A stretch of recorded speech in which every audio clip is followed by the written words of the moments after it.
Hey, friendo, Steve here. And Larson. And welcome back to Going In Raw, the only pro wrestling podcast you need to be listening to right here at youtube.com/Steve and Larson, and available wherever podcasts can be found. Be sure to hit that subscribe button, the little notify bell next to it, and make sure you always get your new Going In Raw notifications. And of course, this is Sunday, so it's Matt Chat time. It's the last Matt Chat day I'm here. Starting tomorrow, we'll be welcoming my replacement permanently. Permanently, you're fired. I'm out of here. Cal Jack is going to be replacing me. Be a delight. You guys are going to love him. He's fantastic. He's a great dude. Mm-hmm. He's been through the WWE developmental system. NXT. Well, that's WWE developmental system. Yes. Got a wealth of stories, great perspective. Can't wait. Yeah, I can't wait till I'm away from this country on a plane going somewhere else. 3 weeks of just chilling, just no wrestling for me, man. I might try to catch a show. You've been talking all the time about trying to go catch a show. Yeah, I might. Well, I'm going to do that just for the tax write-off. If I didn't have it, if I didn't think it would make me some money, I wouldn't do it. Hell no. I want my mind free and clear. So anyways, it's only going to seem like I'm gone 2 weeks, though, because the third week we're going to be doing a best of 2019 so far. So we have a whole week scheduled for that. You're going to be, like, I guess, sitting on your couch without any pants on most of that time, I'm assuming. Well, I'll wear shorts. Yeah. But, yeah, so that third week, no Raw recap and no SmackDown recap. No recaps. Hopefully nothing interesting happens. Given recent history, probably not. Some tells me there's a couple of 2 out of 3 Falls matches that we're missing out on. But per hour, yeah. Yeah. But anyways, this is Matt Chat. Like I said, we ask our patrons at the $20 up mark, $20 a month up mark reward tier to send us video questions or text questions. And we do our best to answer them, debate them, and provide some analysis here at Going In Raw, I guess you can call it. Anyways, of course, this past week we've seen a flurry of Twitter activity from the King Slayer himself. No, he's a Beast Slayer now. I'm sorry, the Beast Slayer now, the architect Seth Rollins. And Christopher Abersod has a question about that. Let's see what he has to say. Hello, Steve Larson. So my question is the thing that Seth Rollins doing on Twitter with Will Ospreay, all the stuff he's been saying about Dean Ambrose, is this a positive sign or a negative sign that he's doing to himself and his credibility to the company and exposing it and trying to, be a company guy? Is this a good move or a bad move for him? Thank you, Christopher. Go ahead, Steve. All right. It's kind of a complicated answer because you can look at this one of two ways. I want to see. I actually looked at this on Social Blade. Yeah. You can see the Twitter followers for any Twitter account out there. And one thing I noticed was that Will Ospreay, who stepped up when Seth Rollins said, "This is the best. Nobody out there. If anybody out there, no one alive can do what I do." And Will Ospreay said, "I'm alive." Yeah. And so Seth went on this little condescending rant to him. Hey, little buddy. Hey, little buddy, little dude. What's up, champ? Hey, tiger. That kind of crap. And I don't know. I usually think that if it's happening in public in the world of wrestling, it is fake because it's wrestling. Let's see here. Will Ospreay. Wow. So he had been averaging around 120, 130, maybe 150 Twitter followers per day until this past Tuesday when his Twitter account blew up to 1,800. He added 1,800 followers. And then Wednesday, 4,300 followers. Mm-hmm. That's quite a big jump. So at worst, you could say Seth Rollins is giving exposure, is raising awareness. He's using his massive social media platform to raise awareness of one of the best wrestlers on the planet, Will Ospreay. And I think that's a good thing. I think that he's out there acknowledging other companies in defending his own company. And I think that's all fine.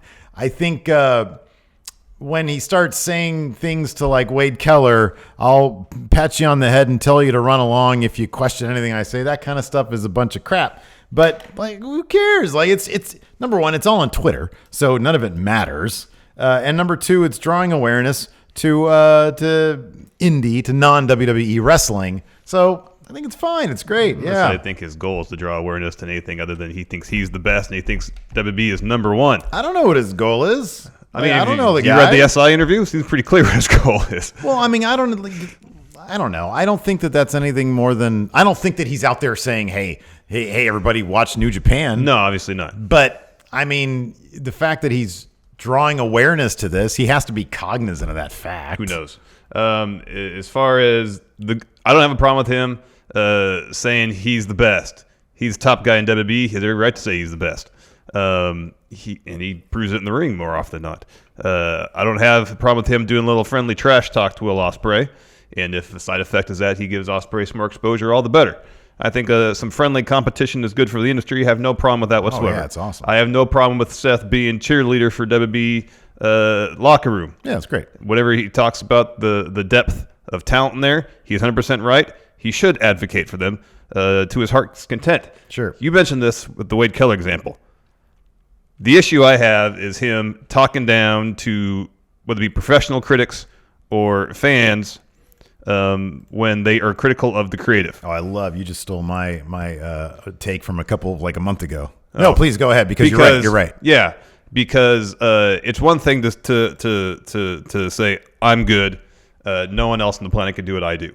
Fine, but when you're being condescending to viewers of the product, people who are spending money for the company or on tickets, on merchandise for the company you work for, and you belittle their opinion, you're not going to really ingratiate yourself in their good graces at all. You're probably going to turn them off a little bit. Chances are. So when he calls cage side seats a bunch of dorks, when he's condescending to Wade Keller, I think that's when things kind of go south for him. And to bring in the SI interview a little bit, the way he's really dismissive of Dean Ambrose, John Moxley, his situation really rubs me the wrong way. This dude that's supposed to be his really good friend, and then he says, well, he kind of took his ball and went home. That's not at all what happened. Yeah, let me interject a little bit here, because you're 100% right in everything you just said. I go back to when the fan mentioned the scripted promos at that Comic-Con, and Seth said, I don't recognize you. I've never seen you backstage, so how would you know what's going on? Well, guess what? John Moxley just came out and basically validated everything that fan said. So F you for being condescending to that fan, who, by the way, just wants to know a little bit about the process. Exactly. If I go to, what's his name? Vince Gilligan, the guy who does Breaking Bad, and I have a question about process and character, he'll probably love to discuss that especially at stuff. a venue like this where it is about fan interaction. Pro wrestling is the only creative endeavor I can think of where the creative minds behind the product are seemingly outwardly resentful towards the fans for inquiring about process. You know the one person I've noticed that kind of isn't that way? That's Triple H. He does those NXT conference calls. Yeah. Takes a lot of questions, and when there are areas that he feels are too pulling back at the curtain, he finds a diplomatic way to approach it. Totally. Yeah. Right, exactly. Everything you said is absolutely correct. So yeah, it definitely does cross the line. There's this weird resentment towards people interested in knowing more about pro wrestling. Yeah, and that's a toxic aspect, especially nowadays when kayfabe's pretty much dead. When wrestling fans now know so much more than they ever have probably about the inner workings of the industry, like why hold on to a couple scraps of the mystery of it? Why? The Moxley thing, I agree with you completely. That does sound like a guy who he comes off as corporate shill.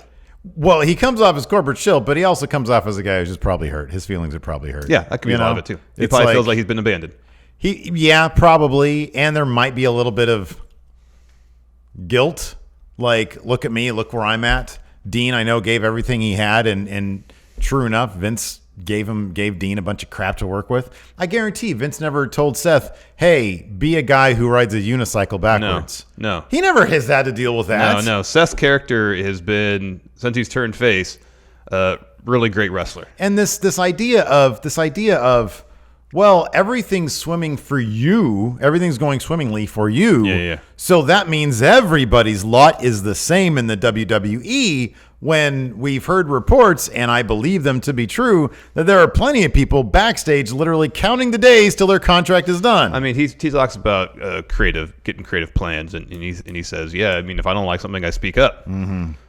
Well, I mean, that's easy to do when you're the top guy. Yeah, I know. When you're the top, and he mentions this too. He's like, yeah, I've earned the equity. What about people who are never on TV? Yeah. No fault of their own. Yeah. Like Ty Dillinger. Yeah. I'm sure he showed up to work every day. From all accounts, he was pitching ideas as far back as NXT. If you're not on TV to get in Vince's good graces, what chance do you have? And if you're not one of the guys, it's the entirety of the business seems to be run on Vince's weird whims. Mm-hmm. And if you're not one of those people who fits into one of his weird predilections that's based off of his odd whims, then how are you going to build any stroke in the company in the first place? You have no chance to get any equity whatsoever. If the entirety of WWE these days, according to several anecdotes, several people who have said this, that everybody has a role in the play. Yeah. Well, if your role is lower supporting cast member, how are you ever going to build the stroke to do that if you're just stuck in that lot? Yep. So yeah, a lot of it is asinine, but also like no, I think you brought up all the good points and yeah. So yeah, friendly trash talk, cool.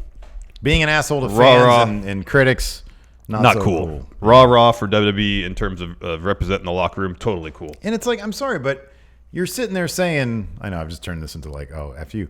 But like you're sitting there saying, I'm tired of my company, of the company that I work so hard for, catching the short end of the stick and everybody blasting it. Well, why don't you use some of that stroke of yours and go to the one person who can actually change things in your company and make them better? There's a reason that only 5,000 people are attending Raw. And it's because it sucks right now. Mm-hmm. The creative is terrible. You're a guy who can draw evidently around 5,000 people. That's not great.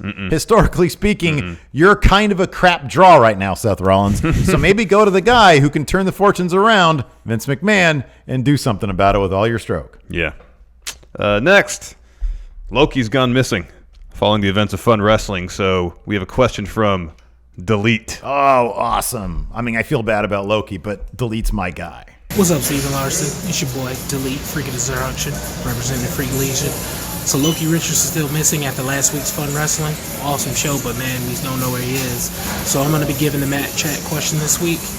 Our Matt Chat question is going to be this. With the reports that AEW will be eyeing the Wednesday time slot, is this going to force WWE to move NXT? And if they do, what night are they going to put it on? Thank you. Hearty handshake. Peace out. Thank you, Delete. Thank you, Delete. I don't think they're going to move NXT. I think they want some competition. Here's the thing about NXT, though, is like how many people really watch that live? Yeah. That's the VOD thing more than anything else, I think. I don't know what the numbers would be. Nonetheless, I don't think they're going to do anything to run away from All Elite. We just, today, we're shooting this on Wednesday. WWE announced they're going to be broadcasting the Evolve 10th anniversary show on the network opposite Fight for the Fallen. Mm-hmm. So they're going head-to-head with some of their own programming against All Elite. So I would... Financially, they probably can't do it. It doesn't make any sense. Yeah. But I wonder if Triple H or probably Vince wishes they can start shooting NXT live on Wednesdays to air on the network and go head-to-head with All Elite. I wonder what matters more. To them. Ditching because I from what I gather from things that Triple H has said, the taped nature of NXT allows them to be more developmental. Mm-hmm. If people mess up, they don't have the pressure of being live. Yeah, we've heard him redo finishes to matches and stuff like that. Right, exactly. And I think also, sorry to interrupt, it's a cost cutting move as well because not everybody lives in Orlando. Mm-hmm, yeah. If they had to fly everybody out once a week, once a month, yeah. Yeah, I don't know how. Like when Bob Roode was in NXT, he didn't live in Orlando. I think he lived up in Canada and just came into town for the taping. So I mean, I don't know if Gargano lives in Orlando or lives in Cleveland. I don't know. Yeah, I don't know. But I think that here's the thing: if you keep NXT on one, number one, I hope they don't. I honestly hope they move NXT and UK on Tuesday, so then we can do our NXT UK and then 205 recap on Wednesdays. But because it's way too much wrestling to watch on Wednesdays. Yeah. So I hope they do. But that being said, taking NXT live Caught it. Caught the pen. Well done. To compete with AEW then sets your expectations up to a certain level. It's like, well, we're changing something. We're putting more money into this to try to compete. Why do that when you can simply keep it the way it is and then take a look at the numbers? Because you're already there. They're then moving to compete with you. Didn't catch wow, that time. Look at that. No, I didn't catch it that time.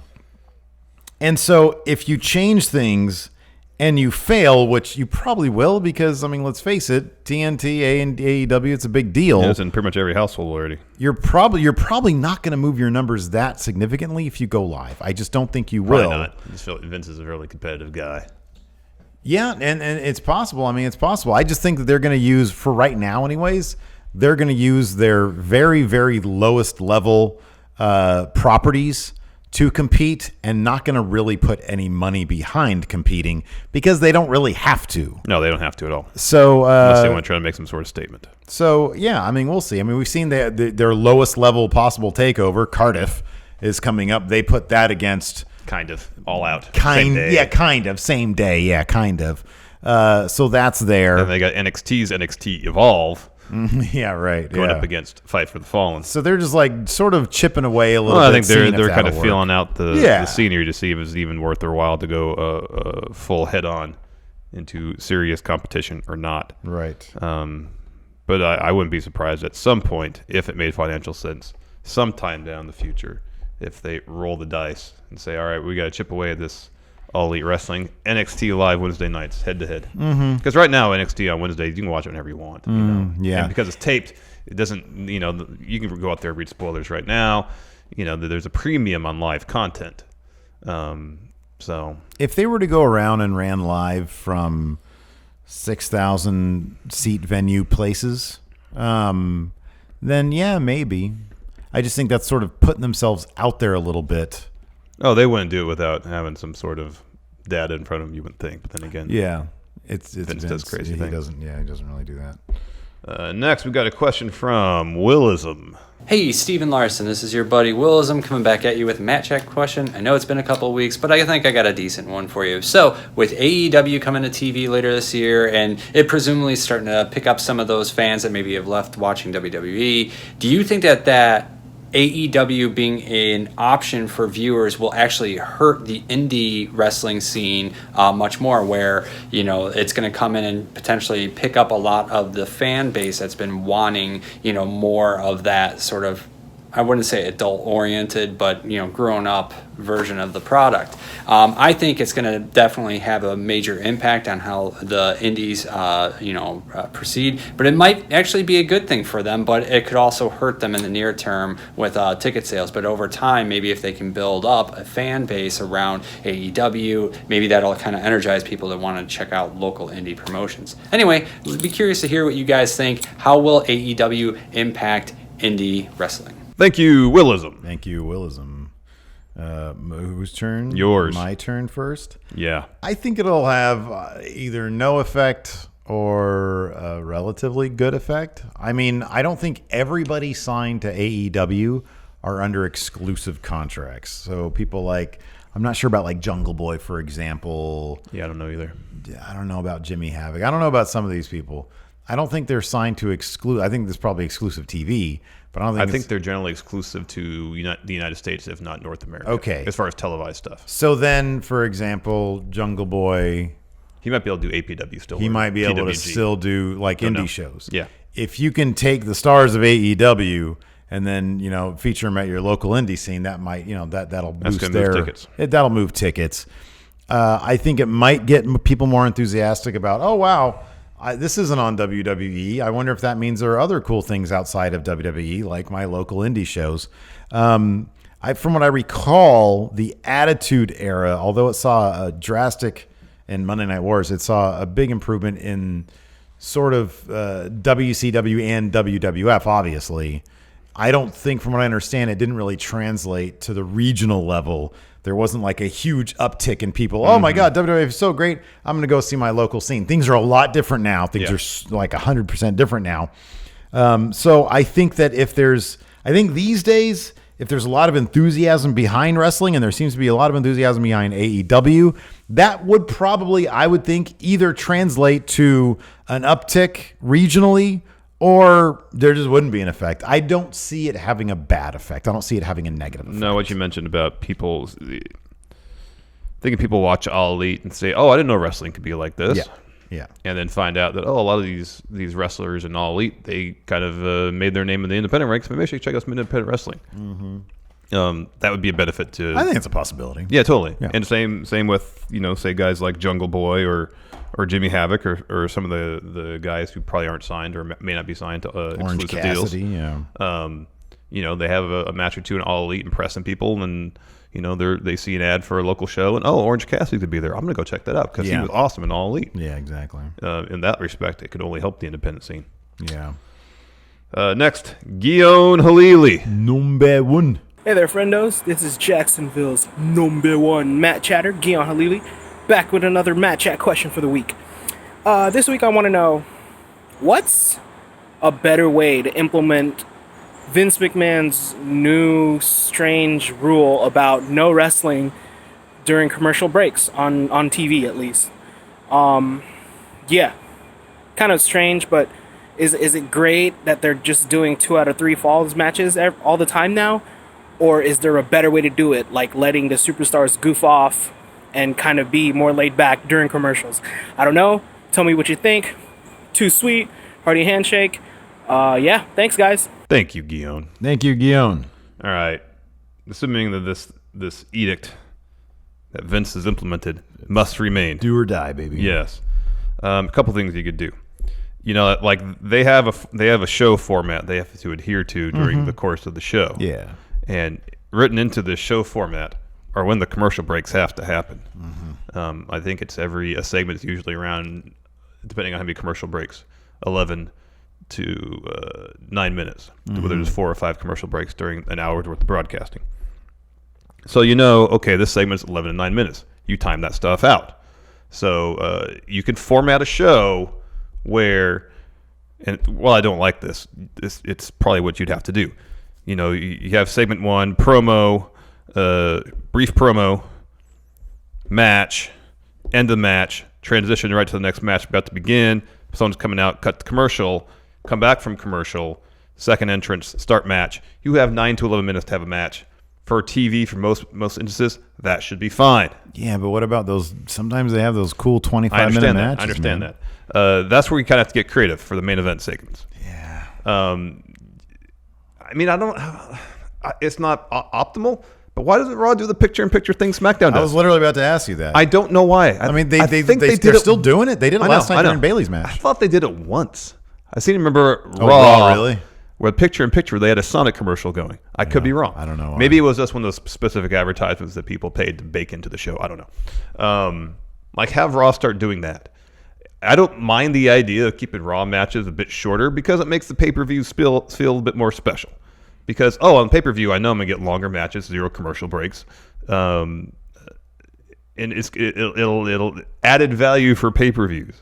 If we know going into it, matches will be longer. We're going to see what these talents can really, really do. Yeah, but that's a trade-off that we haven't seen. Like, there hasn't been any indication that would be the trade-off. No, none, because they haven't started really shortening the matches on Raw yet or SmackDown. Yeah, but okay, so with the report that Vince said no more wrestling during commercials, there wasn't a similar report said, well, now we're going to start making these matches longer on pay-per-views. No, I know. I don't think it necessarily be making matches longer on pay-per-views because by and large, the length of the matches on pay-per-views are fine. But I think a lot of the time, like how many times have we seen Raw where there's been 2 or 3 matches longer than 15 minutes? It's happened. Yeah. And, I think that's fine for the main event, but it doesn't have to be the norm. Yeah. You look at back the rundowns for some of the old 2-hour Raws, it was routine for matches the last 4 or 5 minutes. Yeah, that's true. That's true. And considering, especially nowadays, when wins and losses seemingly have 0 consequence on your weekly television, what does it matter at that point? Yeah, no, I know. I think it's a mess. I think Vince's whims come as easily as they go. They go as easily as they come, rather. So I really hope this is one of those things because I personally really enjoyed, there were times when I remember saying this not that long ago. People say, man, I really wish, the match between, just for example, I don't think they ever actually had one. Ray and Almas, I think it was in the kickoff.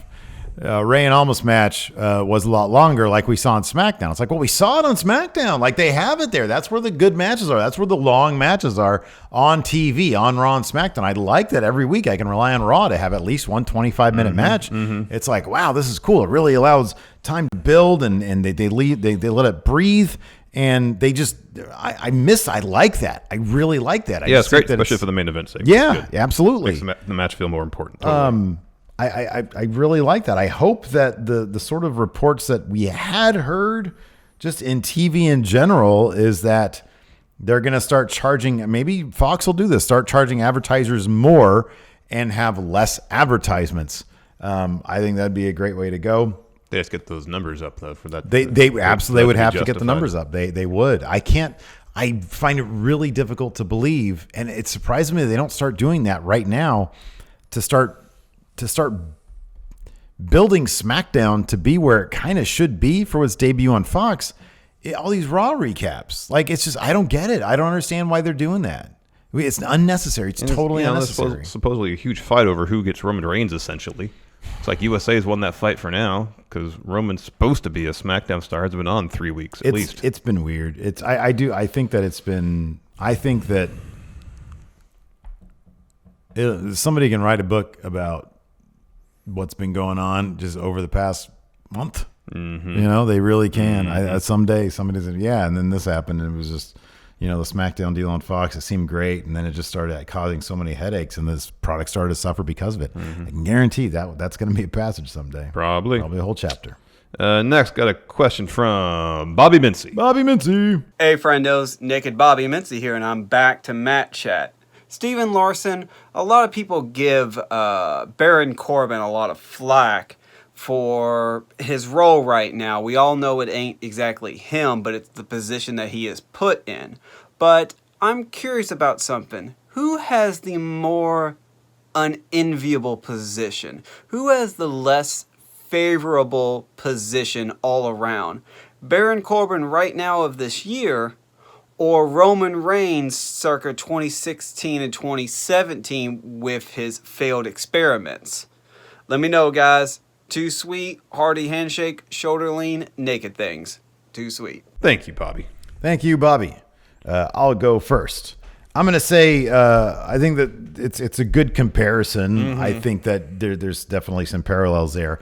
I would say, mainly because you chose yours first, but I kind of believe my point too, that if I had to choose who is in a worse position, I'd say Baron Corbin. I'd say that if you're in a position where the chairman, where the owner of the company, chairman of the company, loves you so much that he spends 3 years trying to figure out how to get you to be the face of the company, it's a pretty good position. And plus, Vince has a decent track record of figuring out who good faces of the company is. I mean, he's done it, once per decade anyways. He did it with Cena, did it with Austin, did it with Hogan. He's got once per decade is pretty good. If you're that guy who's going to be a once in a decade guy, I think you're in pretty good position.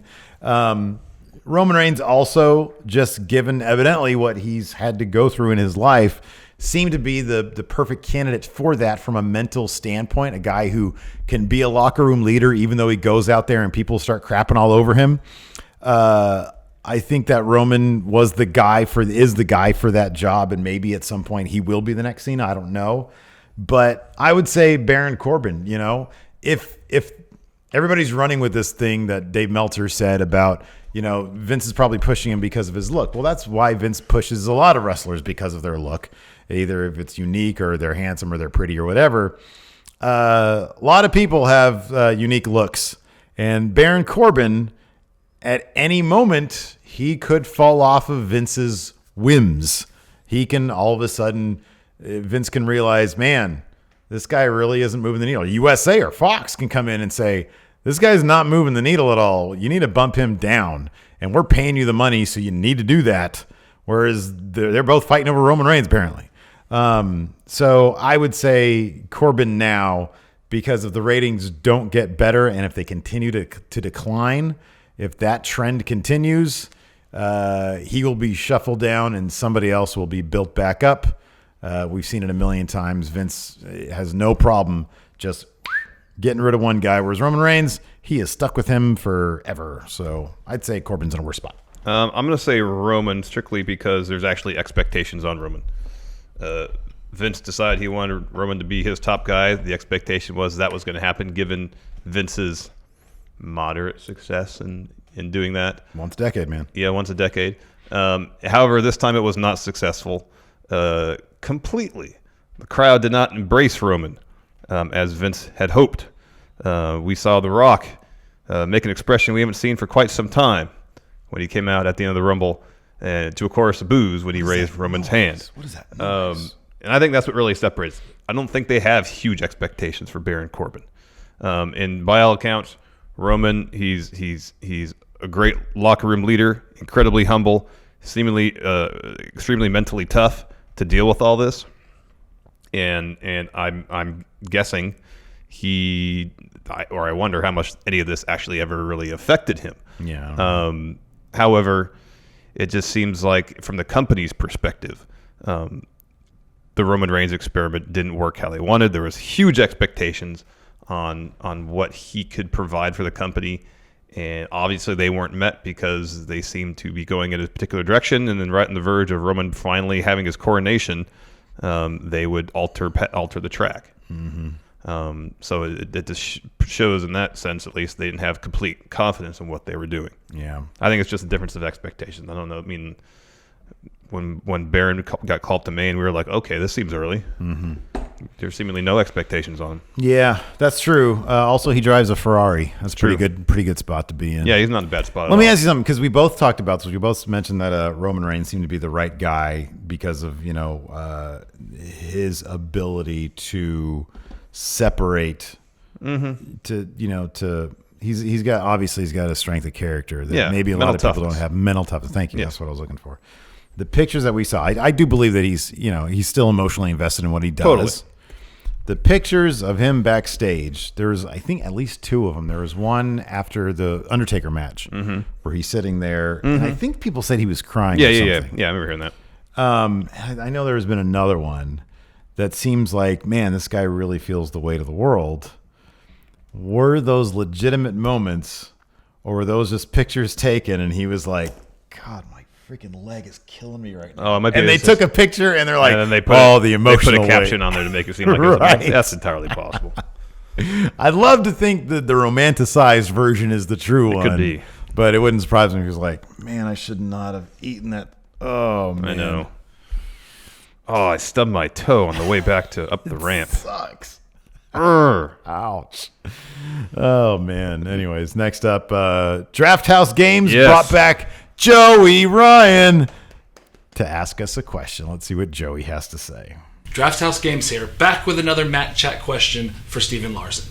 Steven Larson, in your opinion, what is the second best independent promotion after bar wrestling? Thank you, Joey, and thank you, Draft House Games. Man, shout out to Draft House Games. Check them out on YouTube. They're fantastic. Yes. They always send us cool stuff. And they've been huge supporters of Going in Raw for a very long time now. And if you're in the Los Angeles area, check out Bar Wrestling. Absolutely. It's really terrific stuff. My first inclination when answering this question was obviously PWG. Oh, yeah, I don't know if there's been an independent wrestling promotion in the last 15 years as influential. Oh, my God, yeah. As Pro Wrestling Guerrilla. I would say no, probably not. They're in a bit of a rebuilding phase right now. Because NXT poached literally everybody they have, NXT and All Elite, pretty much. Yeah. So I kind of feel like PWG exists in a class kind of by itself. It's another company that came to mind. I've been hearing a lot about. Haven't had time to check out much of their stuff, but I've been hearing a lot about Beyond Wrestling. Okay, sure. And they have a weekly show called Uncharted Territories. I know Orange Cassidy wrestles a lot there. Beyond Wrestling's got a special event coming up. Main event, Joey Janela versus David Starr in an Iron Man match. Orange Cassidy again on the card. Been hearing a lot of great things about Beyond Wrestling. Well, Larson, I'm going to be on a plane when when you guys are watching this. And so I'm going to go with Progress and or ICW. They're both obviously in the UK. ICW is up in Scotland. Progress usually runs in I think they're out of London, England. I know they're in England. Anyways, it's been a couple months since I've followed ICW. Obviously, they just lost their heavyweight champion Lionheart. Total tragedy. But for a while, I was actually keeping up with both these promotions, and I loved everything about them. England right now, the entire UK scene rather, is in a rebuilding phase of its own, thanks to NXT UK. But everything I saw from ICW especially, it's definitely my kind of promotion. It's just the colorful characters. The wrestling is still really, really good. A lot of great stuff going on there. And then Progress is always just absolutely terrific. ICW has a weekly show, and, I don't know if it's monthly pay-per-views or monthly shows or whatever, but they have a weekly show, and then Progress, of course, they do. I think they're monthly shows. They're chapters. Chapters, yes. And I love everything about both promotions. I wish I had time to watch more of it. Yeah. But and on top of that, the one ICW show that's going to be running while I'm there is literally the day that my sister's getting married in Scotland. So I have a difficult choice. I have a tough decision to make, but I'm leaning towards ICW. There you go. Next, Rich. Friendos, Rich here with a weekly Matt Chat question. First of all, Steve, good luck on your travels and have fun. Obviously, the Friendoverse will miss you terribly while you're gone. Hopefully, Larson can hold it down. Anyway, really quick, if you guys could book everything up till SummerSlam, how would you guys do it? And what better creative direction do you believe you guys could do that they're doing now? Because as we all know, the product right now is not very good, but nonetheless, you guys had complete control.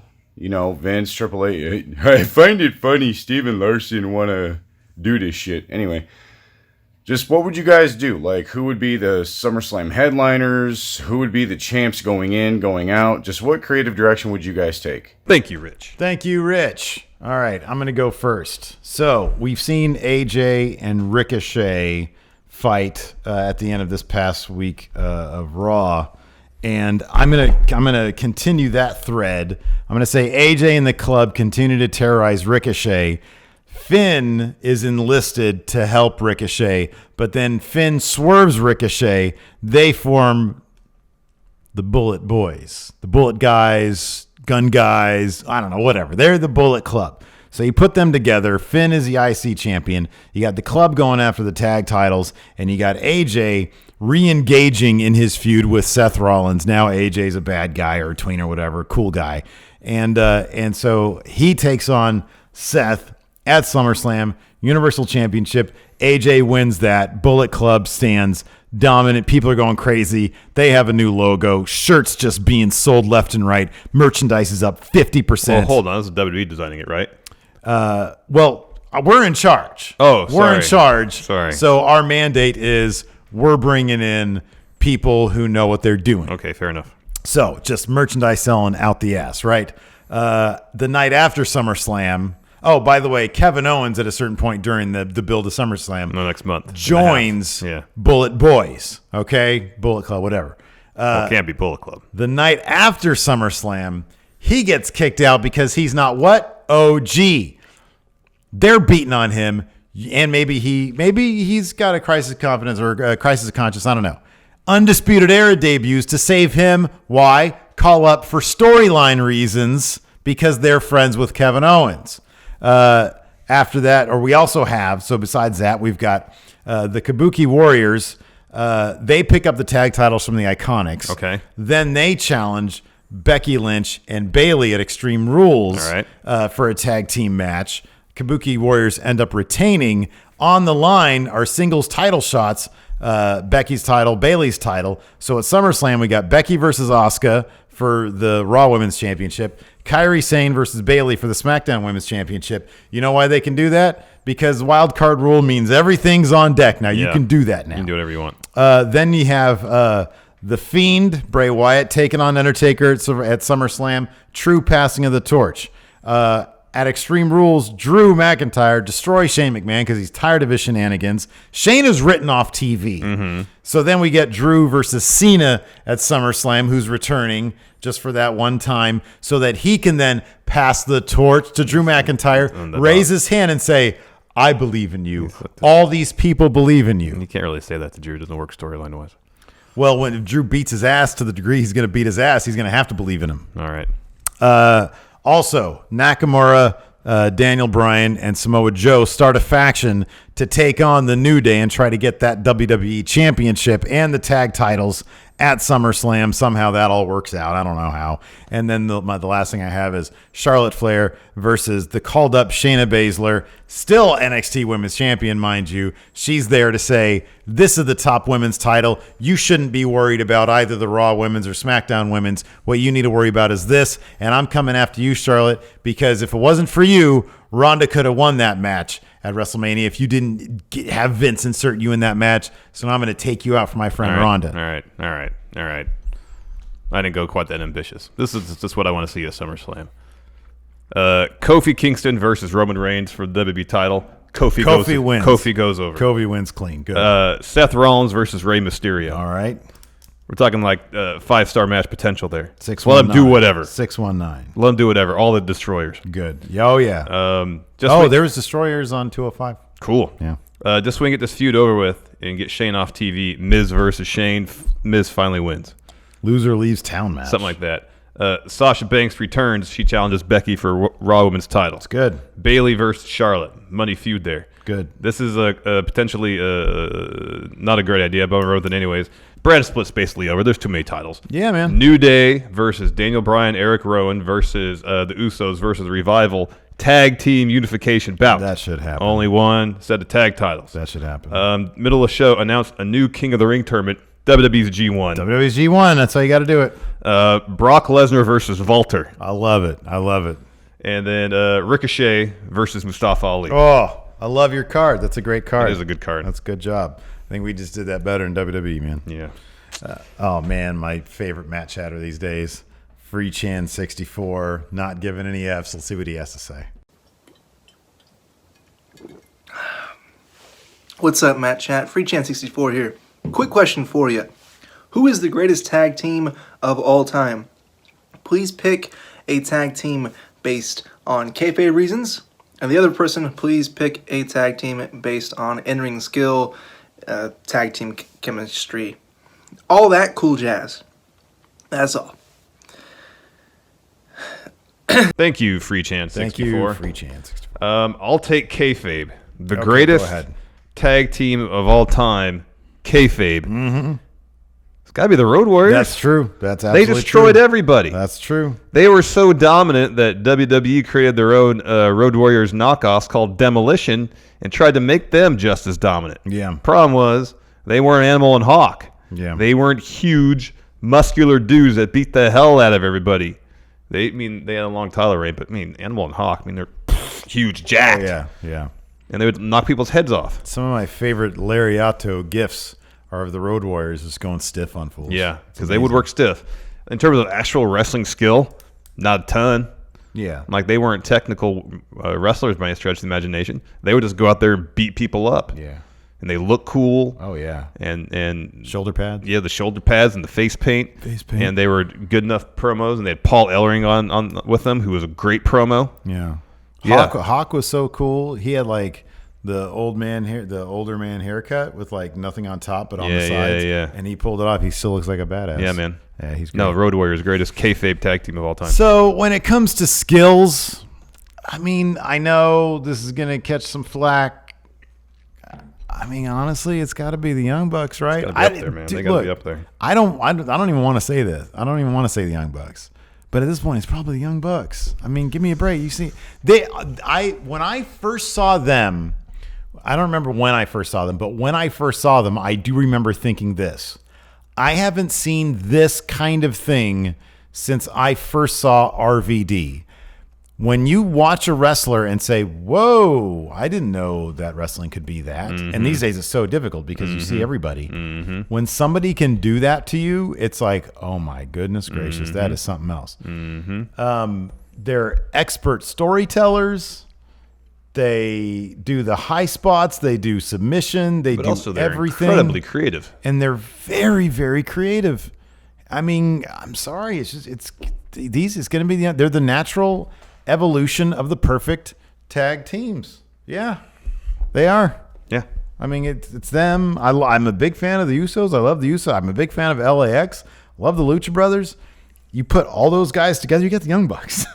they can do all that stuff. Mm-hmm. So yeah, it's the Young Bucks. Yeah.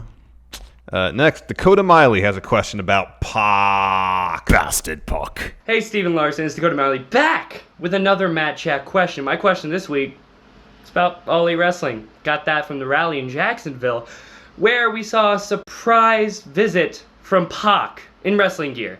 Now, obviously, him versus Hangman did not happen at Double or Nothing because of visa issues.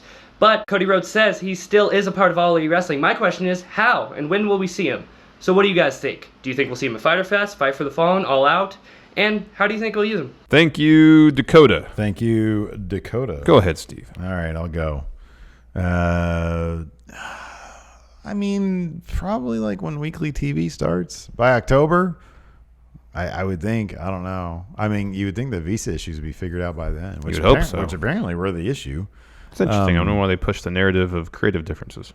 I don't know. Like, they pushed a very, very ambiguous narrative. Yeah. Like, it was kind of creative differences, maybe. Like, they were trying not to say. Why don't they just say, yeah, we had visa issues? Maybe there's something that made that they thought, man, that'd make us look like idiots if it was visa issues. Like, we're a big company. We can't get that figured out. I mean, that stuff happens. It just happens. I know. I don't get it. But yeah, I would think when weekly TV starts up. I mean, at that point, there's going to be a champion. He was terrorizing Hangman Page. If Hangman Page, I think Pac is the one logical guy to go after Hangman Page. If Hangman Page, especially if he doesn't win the title, which I think they're going to go with Jericho first, Hangman Page can then take on Pac. I don't know. Yeah, I'm going to say when October rolls around, we'll see Pac. So after he drops that Dragon's Gate belt he has, because he takes that very seriously. Seemingly, yeah. And as champion, he doesn't want to take a whole lot of losses. Yeah. So once he drops that title, I think we'll see him a lot. Mm-hmm. A lot. I hope so. I hope we see him a lot whenever. Yeah. I want to see him a lot soon. You know who I like seeing a lot of? Who? A.O. Worm. Yeah. Let's see what he has to say. What's good, everybody? A.O. Worm here. All right. So, what 3 former women superstars from WWE could come back and make an impact to boost ratings and to get over talents on the main roster? All right, guys. Take it easy. 2 sweet, hearty handshake. Thank you, A.O. Worm. Thank you, A.O. Worm. Do I go first? Yeah. Yes. Trish Stratus, Lita, AJ Lee. Yes. Good answers. Those are actually the 3 correct answers. I have 3 women wrestlers that can come back to WWE and boost ratings and help get younger talent over. Number 1, Sasha Banks. That's a great answer. Yeah. Molly Holly. She's great. Terrific. And she's awesome. Have you noticed this weird? She don't age. I know. She looks literally looks the exact same. And then also have somebody who's already in the fold, Beth Phoenix. Mm-hmm. Have her return kind of full time. Yeah, sure. Or at least for TV. Yeah. All good answers. All good answers. Great answers. Next, we've got Renegade Soul and the Howdy Doodly. Oh, yeah, the Doodly Diddler. Good morning, friendos. It's Renegade Soul here over at Defy Riot, and guess who I ran into? This is your Howdy Doodly champion, the Diddly Doodler here at Defy Riot. Having a great time. And you have a question for Stephen Larson, yes? Yes. Which out-of-date, mid-aughts wrestler would you bring back to the current WWE product? Would it be Mordecai, Jimmy Wang Yang, or Kerwin White? Love to hear you guys' decision on this. Too sweet. Hearty handshake. Thank you, Renegade Soul, and thank you. Yeah, good to see the Diddly. Good to see friendos uniting. I know. Randomly at shows. It's great. Yeah. It's wonderful. Go ahead, Steve. Go first. Which gimmick would I bring back? Well, Kerwin White is a non-starter. That's you can't do that. Jimmy Wang Yang, if I understand, he was just like sort of a southern guy, like a hillbilly. And then Mordecai was like not a vampire. He was like a religious. Yeah, he was like a religious supernatural zealot. anti-Undertaker. Right? Yeah, something like that. Yeah. I don't know, man. I don't like any of them. Bring back Snitsky. What was his gimmick? He would always say, "It wasn't my fault." He would just shun personal responsibility over causing a miscarriage. Pass the buck, huh? Pass the buck type guy. It'd be Snitsky. It wouldn't be a gimmick. I'd just bring back Snitsky. He's great. Yeah, I'd dodge the shit out of that question. Who cares? You did. Whatever. You look in the mirror. Okay, Mordecai. Why? At least there's something going on there. The execution of it was terrible. I listen to Pritchard talk about it all the time. Yeah, there's nothing going on in the other guys. No. Mordecai, at least there's something going on there. Like the idea of the gimmick is interesting. Someone who is essentially a religious zealot. I don't know how it exactly fit into the characters that are on WWE's television now, because apart from like Bray Wyatt and Demon Balor, there's nothing really that's not, for the most part, grounded in reality. Right. So you'd have to adjust it a bit. But there's something there to work with. Yeah. At least. Yeah. The execution of it the first time around was not good. No, But there's something there, maybe. Yeah. Give me Snitsky. Or Heidenreich. Oh, gosh. Next up, Stephen M. Let's see what he has to say. What's going on, friendos? Just finishing up at work here, and I'm catching up on the last week's SmackDown. I'm a bit behind on WWE. Got a bit burnt out and was a bit busy last week. But with Daniel Bryan's excellent commentary during the Heavy Machinery match, I gotta ask, what wrestlers do you think should transition into commentary roles and other roles like that? I think Daniel Bryan and The Miz would make a fantastic commentary team, with Miz on color and Daniel doing play-by-play. Thank you, Stephen M. Thank you, Stephen M. I go first. Do I? No, I do. You do? You go first. All right, these are wrestlers that should do commentary when they're done wrestling. He mentioned, Stephen M. mentioned Daniel Bryan, great pick. Also, Kevin Owens. Yes. Oh, he's expert level. Sami Zayn, give him the telestrator. Finally, please. I want Sami Zayn to have a telestrator gimmick. I agree. It needs to happen. Adam Cole, baby. Oh, yeah. Great talker. Oh, yeah. The Miz, another great talker. Becky Lynch, another great talker. Great talker. I feel like all of them could be Nigel level. Now, let me ask you something. Here's the thing about commentators. Okay, let me start here.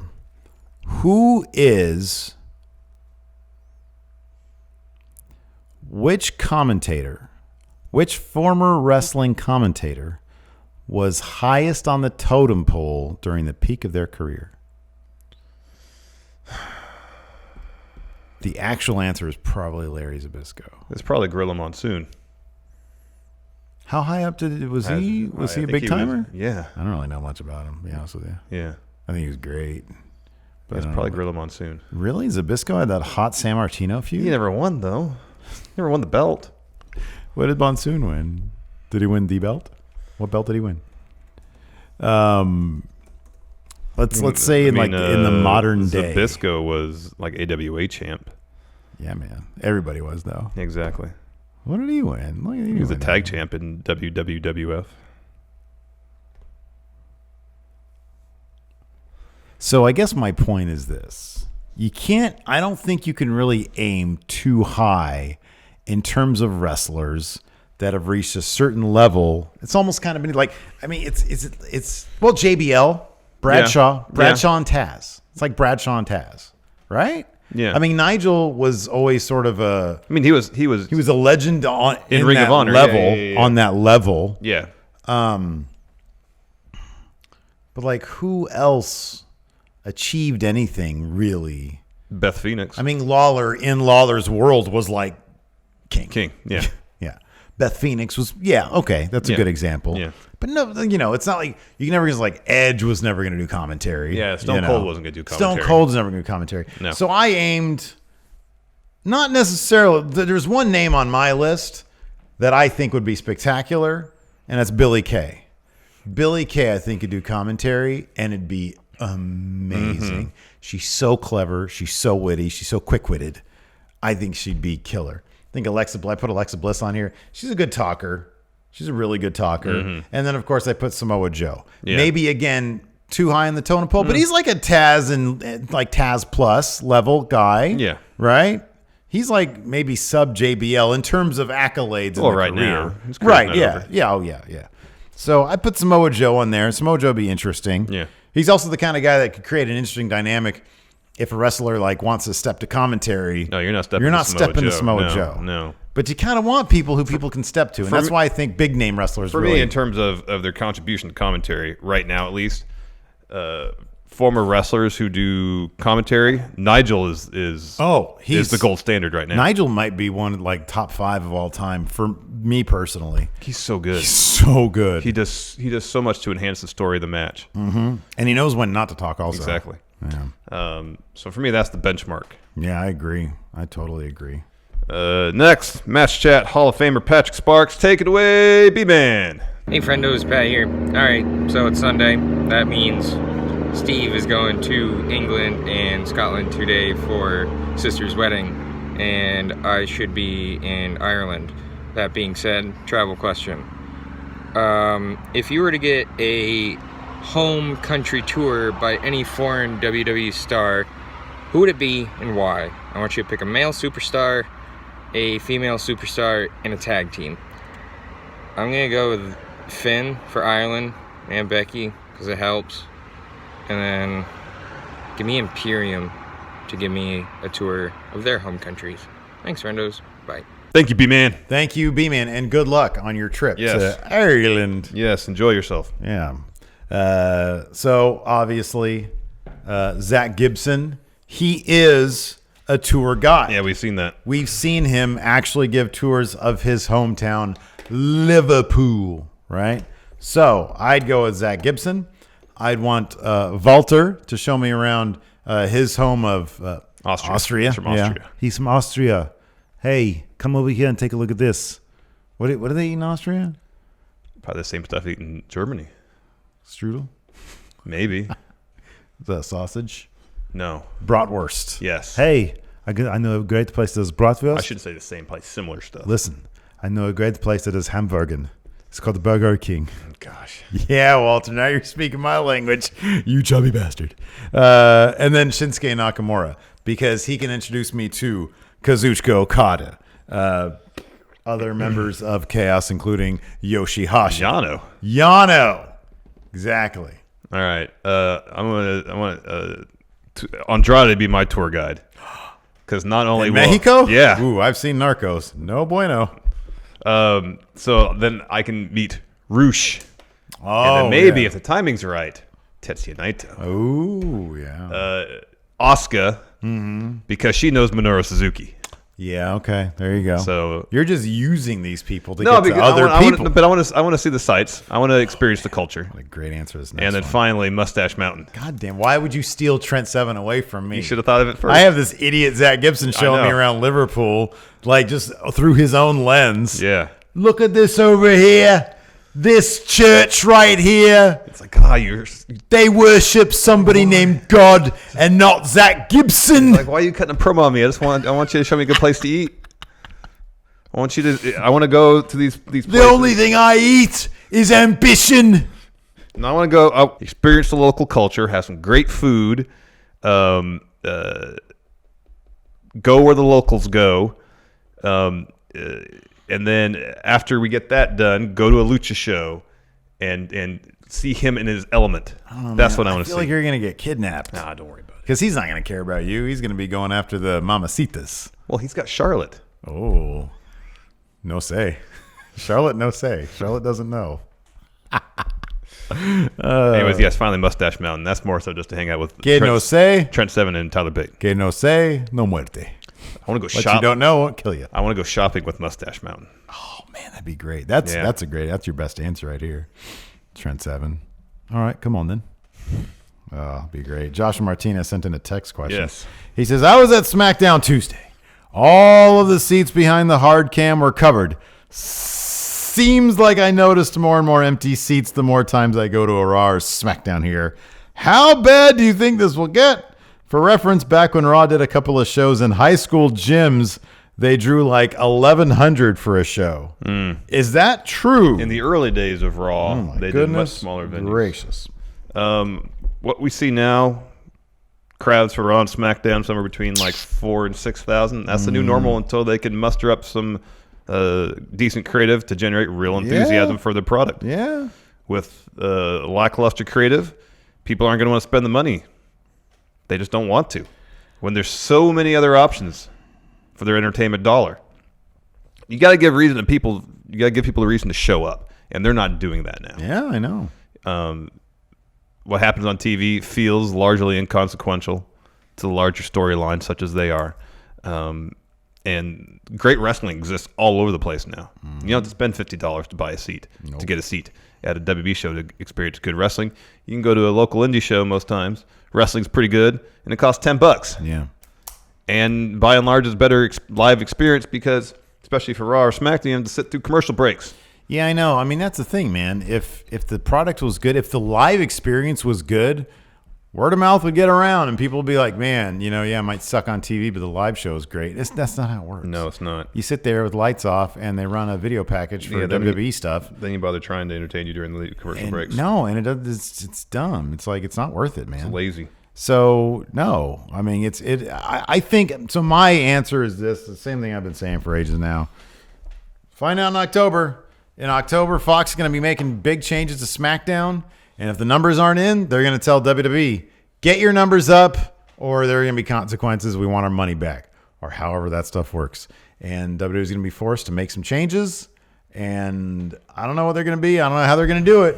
But they got to figure it out. They figured it out before. They've done it before. They'll figure it out again. And I hope that with Vince's back against the wall, he'll start coming up with giving us what we want, man. What we want is good quality wrestling, some compelling storylines, and some good characters that we're emotionally attached to. That's what we care about. Mm-hmm. And once we get that, the people start showing up again. Yeah. And all the Seth Rollins tweeting in the world isn't going to change that. Nope. Buddy boy. Yep. Final text question from Luis Ariza. Which would you rather bring back, Pyro or custom sets for pay-per-views? Go ahead, Steve. Oh, custom sets. What do I care about? All the pay-per-views look like Raw or SmackDown these days. It looks like the exact same damn show. What does Pyro get you? A loud and not obnoxious pop for a couple moments, and then it's done, and the smell of sulfur's in the air. Who cares about any of that? No, man. I need an immersive experience. I want a giant set of like New York City if they're there, or if it's like an Armageddon pay-per-view, I want it to look like Mad Max or something like that. I want custom sets. The real craftsmanship in the custom sets is where it's at, not this smoke and mirrors pyro crap. Remember we went to the WWE archives for that 2K event, and they had some pieces of some of the old custom sets. They didn't look good. No, they didn't. They can get away with that for standard definition. They can't do that for high definition television. It's going to cost way more money. They have so much money right now. 3D. Yes, which should be spent on explosive and pyrotechnic devices. They need a giant 3D printing device where they can make really cool stuff. Here's the issue. Still, to this day, when Brock Lesnar comes to the stage and does this, when he does there should be fireworks. No, it doesn't matter. Because it's not impactful. He does this, and it's like, oh, what are you doing, Brock? The only thing I'd be cool with, when Batista comes to the ramp and does his machine gun thing, there needs to be fireworks going off the whole time. He's retired, so you never have to worry about when he that comes out of again. the Hall of Fame, he does this. There should be fireworks. You know, Pyro. You know what I like? I don't need fireworks, and I think this is relatively cheap. Can't they just do like streams of fire?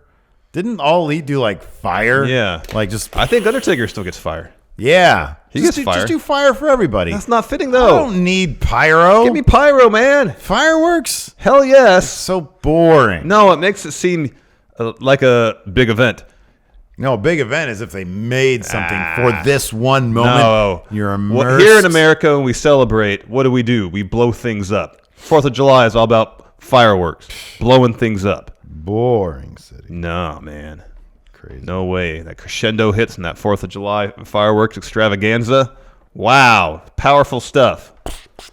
Yeah, man. My dog's freaking out. Kids are tired. Just want to go home. Yeah. Yeah. Well, fireworks. Be pyro. Screw the 4th of July. I'm out of here. Anyways. You're going to miss the parade, man. I know you're upset about that. You may try to act like you're not, but you are upset. Oh, crap. I am late. I have to be on my plane like 2 minutes ago. Hold on. I got to go. Sorry. Enjoy, Cal Jack. Steve's not leaving after all. He missed his flight. Bye, everybody. Goodbye. Bye.